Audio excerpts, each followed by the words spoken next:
pessoal, sejam todos muito bem-vindos ao meu canal do YouTube, um canal onde a gente conversa, discute muito sobre temas relacionados ao exercício físico, especificamente com foco no treinamento resistido ou treinamento de força, que popularmente você conhece como musculação.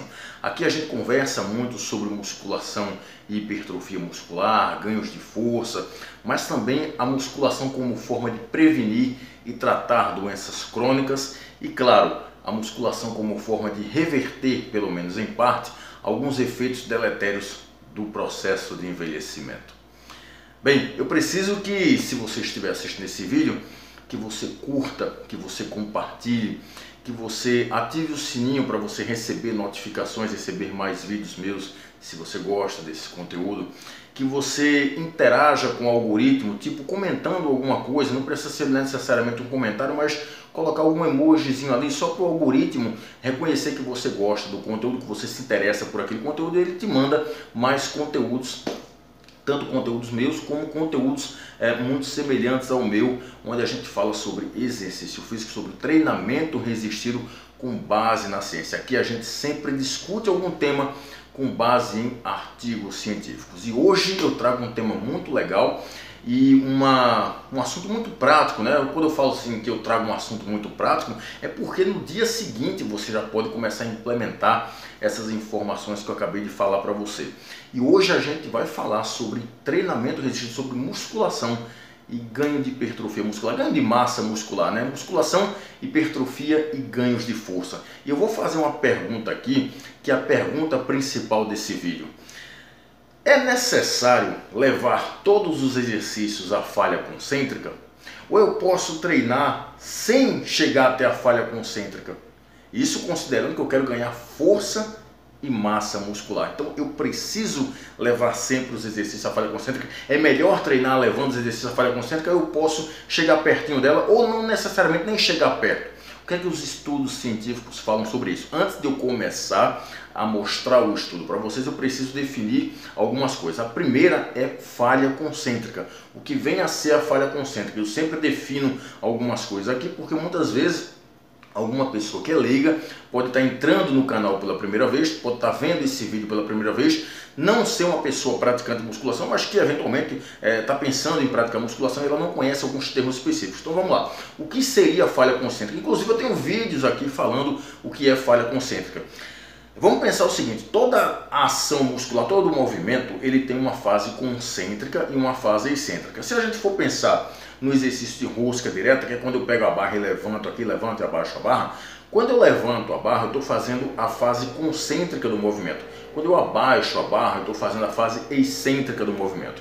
Quando eu estou usando o exercício supino e eu desço a barra, eu estou fazendo a fase excêntrica do movimento, e quando eu empurro a barra, eu estou fazendo a fase concêntrica. Se eu for pensar no agachamento, por exemplo, quando eu desço, eu estou fazendo a fase excêntrica, quando eu subo, eu estou fazendo a fase concêntrica. O que é a falha concêntrica? É quando você tenta realizar a ação concêntrica do movimento, mas a fadiga não te permite e você falha. Então, pensando na rosca direta, eu tento levantar a barra, mas eu não consigo mais porque a fadiga não me permite, e aí a barra cai, meu braço abaixa. Isso é chamado de falha concêntrica. Se eu for pensar no supino, eu tento empurrar a barra, a fadiga não me permite, e aí a barra abaixa, tocando no meu peito. Evidentemente alguém tem que estar atrás de mim para levantar a barra. Então isso seria a falha concêntrica. Eu tento realizar a ação concêntrica, mas como a fadiga não me permite, eu entro em falha. Alguns autores, inclusive alguns praticantes e alguns profissionais da área, defendem que há necessidade de se realizar a falha concêntrica se você deseja otimizar os resultados na musculação, principalmente os ganhos de massa muscular. E tem uma fundamentação teórica por trás disso. Por quê? Quando você leva um exercício até a fadiga, por exemplo, quando você leva um exercício até a falha concêntrica, você tem um aumento significativo no recrutamento de unidades motoras. Unidade motora é quando você tem um motoneurônio, é um neurônio motor inervando várias fibras musculares. Isso é uma unidade motora. Eu vou tirar esse nome unidade motora porque fica muito técnico, vou falar o nome fibras musculares.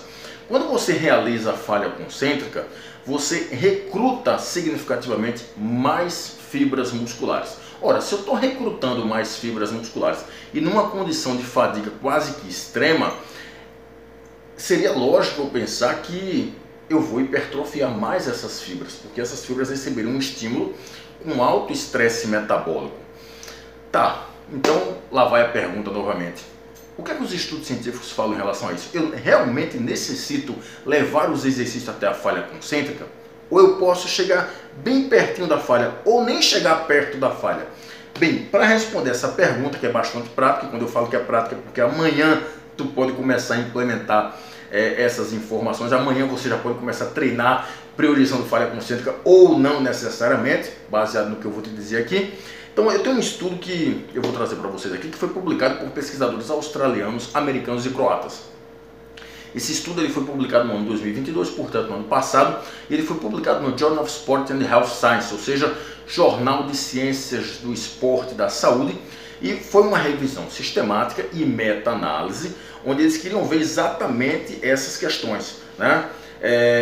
Eles queriam comparar os treinamentos de musculação realizados até a falha concêntrica e os treinamentos sem falha concêntrica nos ganhos de força e massa muscular. E para isso, eles pegaram 15 estudos para responder essa pergunta. E o que é que esses pesquisadores verificaram? Que não há diferenças. Presta atenção na resposta. Não há diferenças para os ganhos de força e hipertrofia muscular, ou seja, massa muscular, entre você treinar levando até a falha concêntrica ou treinar sem falha concêntrica. Eu vou repetir porque é um resultado muito importante e talvez até te frustre se você é um cara que prega a falha concêntrica em todos os exercícios, em todas as séries. E um dia eu também fui assim, eu defendia de uma forma muito ferrenha a falha concêntrica, mas quando a gente começa a estudar a gente vê que na verdade a coisa não é tão assim.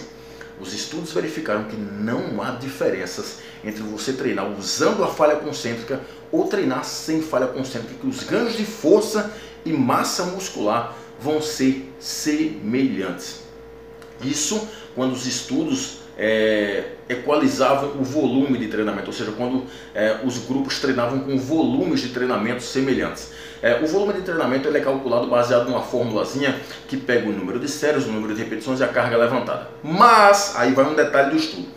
Quando nesses 15 estudos, quando tinha algum estudo que não controlava o volume, não equiparava o volume entre os grupos, havia uma tendência dos protocolos que não levavam à falha concêntrica, havia um favorecimento nos ganhos de força. Enquanto aqueles estudos que não equiparavam o volume entre os grupos, havia uma tendência dos protocolos que levavam até a falha concêntrica favorecer o ganho de massa muscular. Mas, no geral, não há diferenças. Então você pode treinar usando falha concêntrica, ou você pode treinar chegando bem pertinho da falha concêntrica, mas não necessariamente falhando. Ou não precisa nem chegar tão perto da falha concêntrica, que os resultados vão ser muito semelhantes, tanto para ganhos de força, quanto para ganhos de massa muscular. Então vamos lá para alguns comentários. Entenda que na musculação não há receitinha de bolo, então não posso chegar para você aqui e dizer que não, ó, se for para treinar, para ganhar massa muscular, tem que levar a falha concêntrica. Se você não falhar concentricamente, você não vai ganhar massa muscular. Não tem essa regrinha e as coisas não são assim fechadinhas numa caixinha, porque não existem receitas de bolo na musculação. Tudo depende de uma série de fatores. Por exemplo, se a gente for considerar um indivíduo saudável e um indivíduo iniciante na musculação, não há necessidade desse indivíduo levar os exercícios à falha concêntrica, porque ele treinando sem falha, ele já consegue resultados muito satisfatórios, muito significativos e clinicamente relevantes, tanto para ganhos de força quanto para ganhos na massa muscular. Agora, na medida em que esse indivíduo vai ficando mais treinado em força, você pode começar a inserir a falha concêntrica nas sessões de treinamento, caso haja necessidade, caso haja preferência desse aluno, porque você também precisa levar esse ponto em consideração. Se você tem aquele tipo de aluno que ele não tolera altos esforços, se ele não tem muita tolerância à fadiga, talvez usar a falha concêntrica não seria interessante para esse aluno. No entanto, se você tem um aluno que já aguenta porrada, ele gosta desse tipo de treinamento, levar os exercícios até um alto nível de esforço, você pode começar a inserir a falha concêntrica nesse aluno. Mas, no geral, não há diferença nos resultados para ganhos de força e massa muscular quando você compara exercícios levando até a falha e exercícios sem falha. Não tem diferença. Então não crie regrinhas, não crie regras fechadas e engessadas. Não tem receitinha de bolo na musculação. Se você treinar até a falha para ganhar massa muscular, você está certo. Mas se você não treinar levando os exercícios até a falha, você também está certo se você deseja ganhar massa muscular. Tudo depende do nível de treinamento do indivíduo, da capacidade de força, das preferências, se ele tem alguma patologia limitante, enfim, depende de uma série de fatores. Repetindo, não há diferenças entre você treinar com falha ou sem falha. Os resultados vão ser muito parecidos, ok? Então eu espero ter contribuído. Um abraço a todos, até mais.